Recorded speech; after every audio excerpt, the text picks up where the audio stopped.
Hi, everybody. I'm here with Matt Smith, the chief evangelist for Akta, one of the more interesting companies on the show floor at NAB. And actually, technically, he's running around in a suite in the Wynn, which is much nicer and quieter and lovely and has a bathroom. So he wins all the way around. We're going to talk a little bit about what Act is trying to do, but also talk a little bit more broadly because Matt's been at this for a little while, despite his youthful demeanor. He's been at it for a little while about what's going on in the industry as a whole and kind of the trends that you're seeing. But let's start with, what's the message you guys are bringing to NAB this year? Sure. So, and it's funny, David, is that our message this year, we've been kind of saying the same thing for the past couple of years, but now I see more companies saying, hey, yeah, me too, me too, me too. And what I mean by that is when you're solving problems today in this rapidly growing video space, we're seeing customers that say, I need efficiency. I need to be able to do a whole lot more with More this. that, I know that's an overused phrase, but yeah, we hear it a lot. So being able to say to, we just finished talking to a radio station group of operating stations, and they're getting into the business of almost like podcasting, but right. Well, so it's not a big jump, right? If you're doing radio, an audio podcast is just obvious, but now video is the thing they have to do. well, in context, we were talking about Joe Rogan and Pat McAfee and how these shows have really, Take it off. given rise to the visual nature that Right. can accompany. And we've seen what Apple's for podcasts are now video and audio. We've seen what Spotify is moving towards. Just today, Fox has announced they're going to have a bunch of podcasts on Fox One, their streaming app.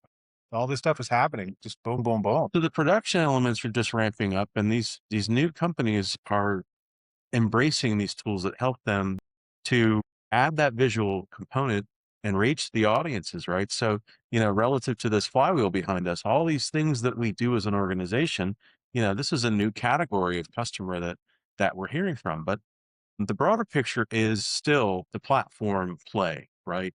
From signal acquisition to consumer consumption of your content as best you can if those components are aligned and communicate and even have AI, right? AI from an agentic perspective, but also, the manager AI who says, okay, did I get that right? Did we do the right things They here? call it orchestrators in some, that's a You can term. call it orchestrated. Basically, it's making all the little ones play well together, right? Right. Like, make sure that you call it the right measure. Let's make sure the weather forecast is actually for this town.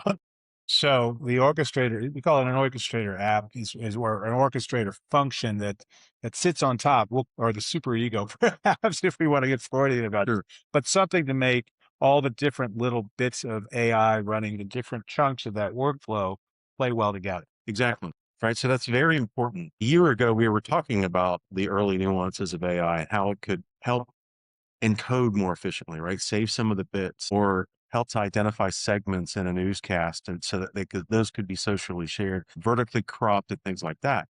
But to your point, yes, those agentic, the workers are great, but we believe that orchestrator, that manager, as we call it, is important to make sure that the work is accurate. So it's not going through and doing a bunch of work and then the customer looks at it and says, "Oh, this isn't what I wanted." Yeah, that's not the highlight from the newscast. That's not the right vertical for what I want to send out on TikTok to help make us better known in the socials of the kids these days, right? Yeah, I mean, case in point, we were looking at a clip yesterday with some station group, and we were looking at some of the footage from the Strait of Hormuz, and a Navy ship is a Navy ship, and it's going to take up the width of that frame. And if Not good for vertical. you pop it, just cut a ship, and, by a third, right? So Right. exactly, the application doesn't do well. So I'm not suggesting that AI does that, but you need to have that workflow set up that way so that it does kind of check its work. Yeah.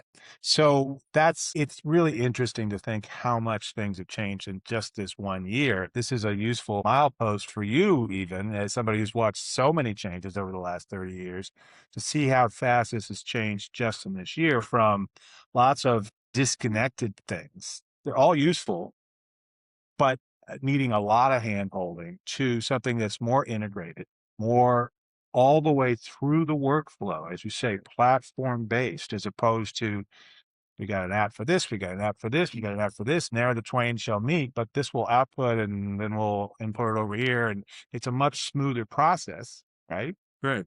and a much more integrated process. Or what we hear is I've got vendor A for this, vendor B for this, vendor C on to, vendor H, right? Right. And from an organizational standpoint, whether you're a television station or a network or a sports league, that can be problematic.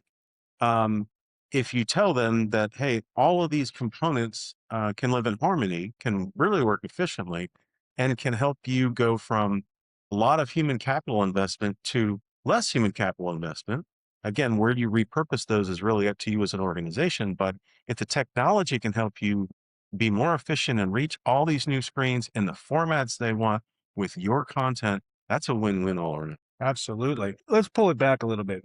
You've been talking to a lot of folks here. What are you hearing from the show? It's been going on for a little while now. What are you hearing in terms of trends and options and things like that that may impact, for instance, what ACT is going to do going forward? Are you hearing where are the pain points? Where are the opportunities that you guys see going forward in the biggest picture?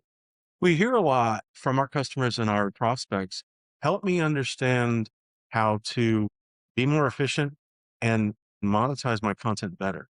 So the efficiency piece we've just touched on. The monetization piece is an interesting one. So here at the show, we're talking a lot about when we take your content and we apply AI and we do all these magic and interesting things, how are we helping you be a better business? Well, this year, we're talking a lot about when we go through that content and the AI does its thing, adding or categorizing something in with an IAB tag, right? So that clip, that, package in a show or that highlight, right?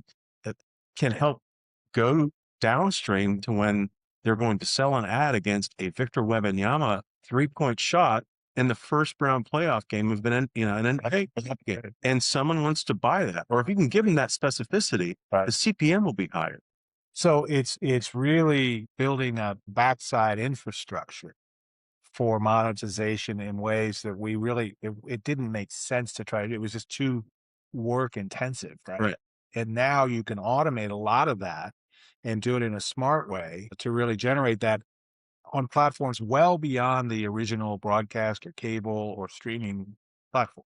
Yeah, absolutely. The specificity of that tag and that information is really helping the monetization piece, right? Because it's not just generic news or sports or whatever. Again, I gave an example of this, the basketball example, but there could be a whole lot of them, right? In a newscast, if there is a package about what's going on over in the Persian Gulf, maybe there is someone who's buying an ad and they want it to be maybe the most recent news, the most topical news, just not generic news. Or I'm going to guess this is more likely for many advertisers. Maybe it's the lifestyle piece, right? It's the here's the cool new, best, I don't know, best t-shirts or whatever, and they want to have a piece of that story that might run at the end of the newscast, right? Sure. So those things also, because a lot of times brands are like, I don't want to get too close to the hot topic, of the Right. day. I want to get the stuff that's a little more evergreen. And this really gives you a chance to make money well down the line on something like that. Because if it is the hottest news, that gets old. I can speak with some authority, and you can too, given your broadcast background. Right. So it feels like that's really a big opportunity, but it is also, again, thinking in a different way than broadcasters have long thought. It's beyond their own platform.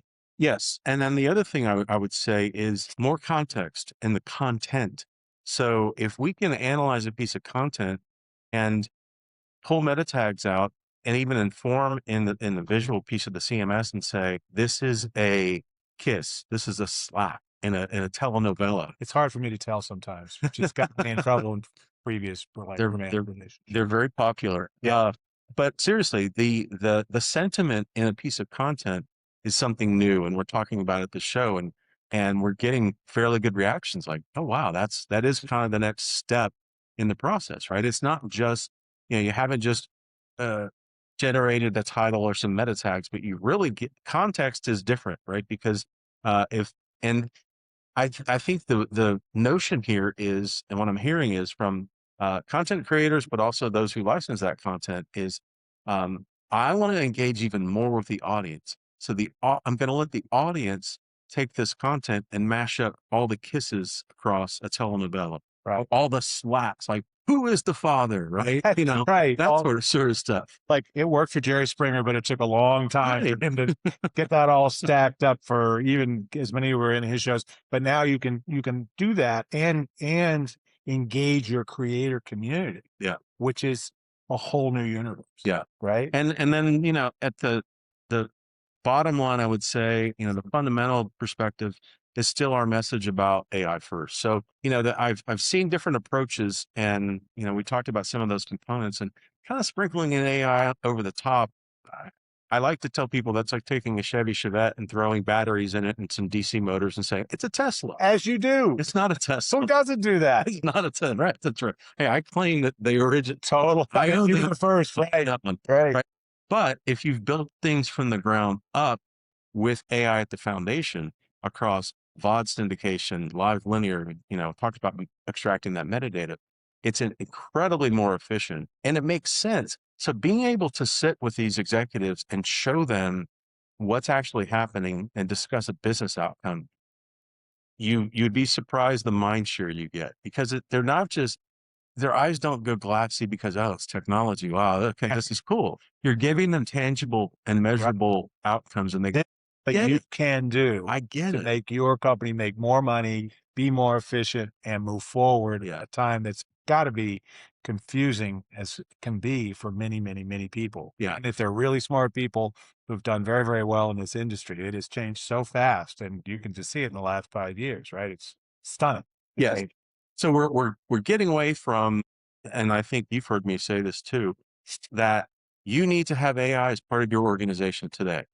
Doesn't mean anything unless you really give them the context. That's where the rubber hits the road, saying AI can do this for your organization, and here's how it helps you improve. Here's how is the most useful 2 words ever. Right. I mean, Mike Kralik said on Saturday at the Devoncroft event, I like learning about technology. I like meeting these new vendors, but I also want you to help me describe the impact to the business. Now, that's a little tricky because I don't know how all of your finance works and how your business really works. Right. But I think I can at least scratch the surface of, here's the tangible business impact for your organization. That feels like a really great place for us to wrap this up. I'm David Bloom with Next TMT here with Matt Smith, the chief evangelist for Akta. He has been evangelizing a long time in the broadcast space, and he has a very interesting perspective and some really cool stuff here. So thank you so much, Matt, for joining us.